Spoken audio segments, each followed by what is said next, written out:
Kalbimde Allah, fikrimde Allah, aklımda Allah, aşkımda Allah, aslımda Allah, kanımda Allah.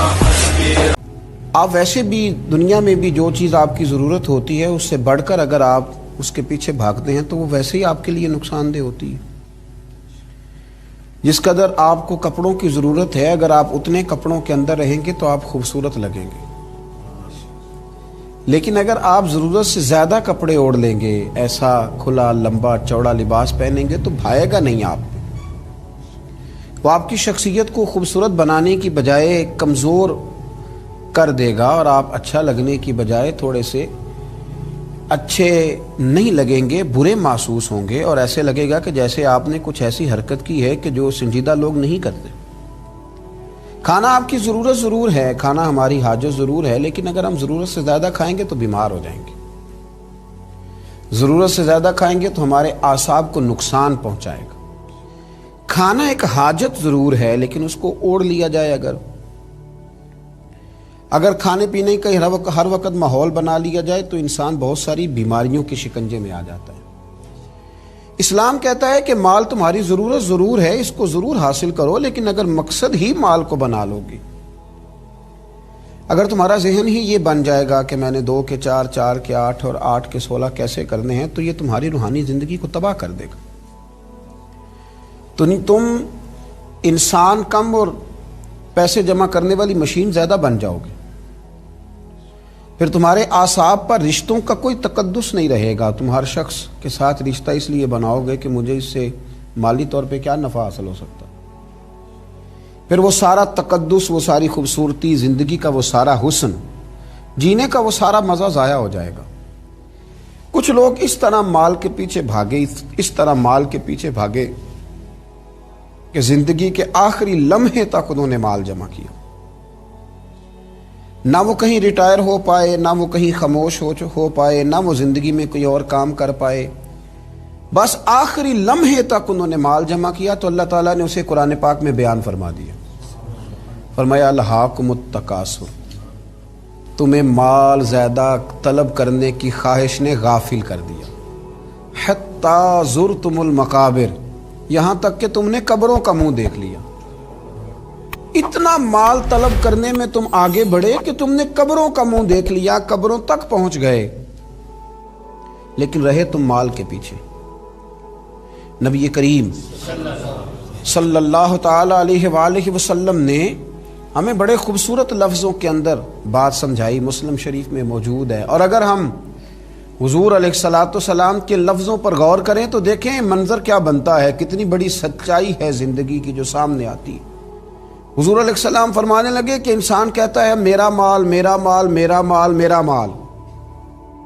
فرمایا نہ بھائی، تیرا تو وہ مال ہے جو تو نے کھا لیا ہے یا پہن لیا ہے، یہاں تیرا وہ مال ہے جو تو نے صدقہ کر کے آخرت کے لیے بچا لیا ہے، باقی تو وارثوں کا ہے. تیری تو صرف نگہبانی ہے، باقی تو دوسروں کا. میرا مال یہ انسان کا وظیفہ ہے، حالانکہ ایسا درست نہیں ہے، حالانکہ یہ بات قرین قیاس نہیں ہے. تو مال کے پیچھے دوڑتے رہنا، صبح سے شام تک مال کی منصوبہ بندی کرنا، مال موجود نہیں تھا تو میں بیمار ہو گیا تھا، مال موجود نہیں تھا تو میں دکھی ہو گیا تھا، مال موجود نہیں تھا تو میں کسی کا تعزیت کو نہ جا سکا، مال موجود نہ تھا تو میں کسی کی شادی میں خوشی میں شریک نہ ہو سکا، مال موجود نہ تھا تو میں کمزور پڑ گیا. بھائی مال کل کائنات نہیں ہے، مال ہی مال سارا کچھ تھوڑی ہے. حضرت مولا علی شیر خدا رضی اللہ تعالیٰ عنہ بہت بڑے مالدار نہیں تھے، پر اللہ تعالیٰ نے انہیں بڑے اعزاز سے نوازا، بڑی شانیں عطا فرمائی.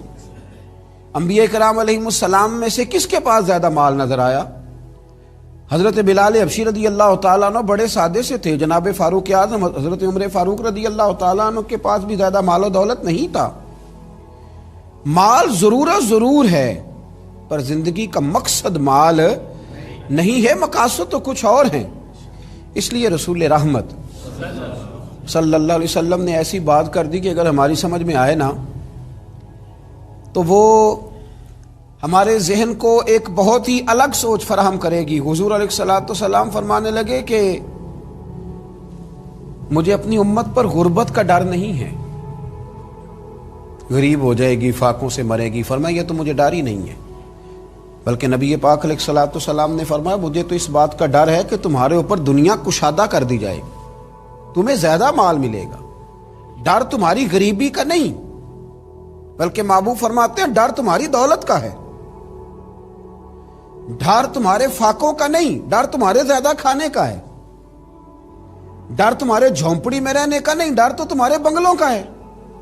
نبی رحمت علیہ الصلوۃ والسلام نے فرمایا کہ ڈر تو اس بات کا ہے کہ تم پر دنیا کشادہ کر دی جائے گی، دنیا تم پر پھیلا دی جائے گی، وسیع کر دی جائے گی. تم نے اس چیز سے بچنا ہے، تم نے اپنے آپ کو اس چیز سے محفوظ کرنا ہے، دنیا کے پیچھے دوڑنا، دنیا ہی کی بات کرنا. اور پھر دیکھیں حضور علیہ الصلوۃ والسلام نے نا روحانی دنیا کے اندر جھانک کر ہمیں نصیحت فرمائی، روح کے اندر اتر کر بات بتائی، دل کی گہرائی تک پہنچ کر حضور نے ہمیں بات سمجھائی، دل کی گہرائی تک. نبی کریم علیہ السلام نے کس انداز میں مثال دیکھی ہے. حضور فرمانے لگے دو بھوکے بھیڑیے، ایک ہوتا ہے بھیڑیا اور ایک ہوتا ہے بھیڑیا بھی ہو اور بھوکا بھی ہو. فرمایا دو بھوکے بھیڑیے بکریوں کے ریوڑ میں چھوڑ دیے جائیں اتنا نقصان نہیں کرتے جتنا مال کی محبت اور عزت کی محبت، کہ مجھے بڑائی دی جائے، مجھے آگے بٹھایا جائے، مجھے اعزاز دیا جائے. فرمایا جتنی مال اور چاہا جانے کی محبت، شہرت کی محبت انسان کے دل میں تباہی کرتی ہے، اتنی تو دو بھوکے بھیڑیے بکریوں کے ریوڑ میں بھی تباہی نہیں کرتے. جتنی چاہا جانے کی، شہرت کی، دولت کی محبت. نبی کریم علیہ الصلوۃ والسلام نے ہمیں سمجھایا ہے کہ تم ضرورت کا مال ضرور حاصل کرو، لیکن یارو اس کام کے پیچھے لگ جانا اور دولت ہی دولت کو منشور بنا لینا، رات کو گن کے سونا، صبح اٹھنا تو پھر دوبارہ گننا شروع کر دینا، پھر ان کو گنتے ہی رہنا اور گنتے گنتے ہی زندگی گزار دینا، اور ہمیشہ سامنے والے کی دولت پر پوری توجہ رکھنا کہ وہ کہاں سے کماتا ہے، کہاں سے لاتا ہے. آج تو یہ دور آ گیا ہے کہ لوگ اپنے پیسے بھی گنتے ہیں، اور جن جن سے تعلق ہوتا ہے ان سب کے بھی پیسے گنتے ہیں، ان کے بھی شمار کرتے ہیں، ان کا بھی حساب کرتے ہیں، اور سامنے والے کے اخراجات بھی دیکھتے ہیں اور کہاں سے اسے دیا جا رہا ہے اس پر بھی وہ توجہ. اعلیٰ حضرت فاضل بریلوی رحمۃ اللہ علیہ فرمایا کرتے تھے کہ جو لوگ کسی سے حسد کرتے ہیں نا کہ وہ آگے کیسے نکل گیا، دولت کیسے آ گئی، شہرت کیسے ہو گئی، جو دوسروں کے مال پہ توجہ کرتے ہیں، فرماتے ہیں یہ بنیادی طور پر اللہ کی تقسیم پر اعتراض کرتے ہیں. فرماتے ہیں چونکہ ان کا اعتراض اللہ کی تقسیم پر ہوتا ہے لہذا پھر سامنے والے کو تو ملتا رہتا ہے، اور ان کا چونکہ اعتراض ہوتا ہے تو لہذا یہ بیچارے ہمیشہ پیچھے کی طرف آتے ہیں. لیکن اگر یہ سامنے والے کو دیکھنے کی بجائے رب کی رحمت کو دیکھیں نا، اور یہ اللہ کے کرم کو دیکھیں تو وَيَرْزُقْهُ مِنْ حَيْثُ لَا يَحْتَسِبُ، پھر اللہ وہاں سے عطا کرتا ہے کہ انسان کا کبھی گمان بھی نہیں گیا ہوتا.